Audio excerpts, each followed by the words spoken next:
Omu rukiko abataka babwine ab'ekigombe ekitari kya gavumenti ekya Civil Response on Environment and Development kandi borekire kubiine obutashemerwa okureeba ngu ebintu byabo ebirikuza kurabwamu enshekye z'amajuta gavumenti tekabahiire sente zaabo.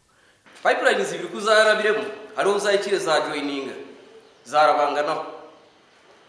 kiramanyisa ngo akasigara akantu kace munonga abantu aba bari hehe no za joining bamwe bineho za meters bamwe bineho na za centimeters zo baziri abo kwa kantu nikace munonga cyonka hati pipeline zezu ibiri tialo yararugire kije kagira ngo wewe akantu kana kasigere hagati two kutwakumigiye ngaze kukatwara nengeri iraze kukatwara abo kwa for example niba bakanda bamwe nyine ho karitunsi yayo but they said no turabara jumiti ito turi kubara aho twakoze aho twakwase so twarabasha mwaba muragarukayo mu tutere hiraka naka katakara kasigera kunda hatashawa sakolesa no kuyaho eshawo yebinyobwa nenga yebihimba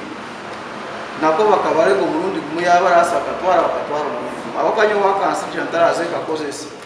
nibyo turigamba baraba ari kutuyiba direct ngo nibenda hikayitaka bajubare miliyoni 3 ngo kandezi tuzakigura cyo banja omuru bunyoro for instance hatinka nyo haruho bakatwaro hikayibiri zo batwaye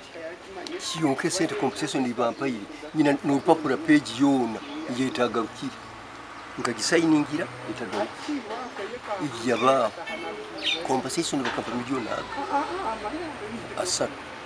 kandi hikayi nyine emiyembe nyine bijaka nyine bitoke nyine omwani ebyona hata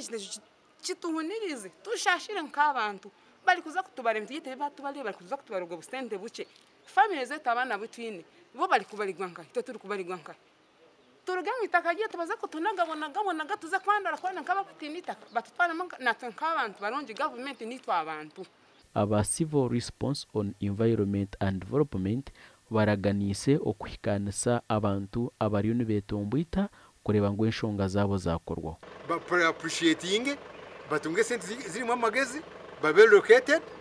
bagudahare basime government ntabwo cigama cya mugitagezi not casing umuhanda gw'ensheke z'amajuta oguru kuza kombekwa kuza omuyanga lya Tanzania oguru kumanywa nkugwa East Africa Crude Oil Pipeline nuguza kuraba omubyaro igana shanju na kimwe ebya district 10 eya Hoyuma Kikube Kakumero Cyankwanzi Mubende Gomba Sembabure Rwengo Rakayi hamwe na Cyotera Gashakwa niwagaba Ambrose Katoto.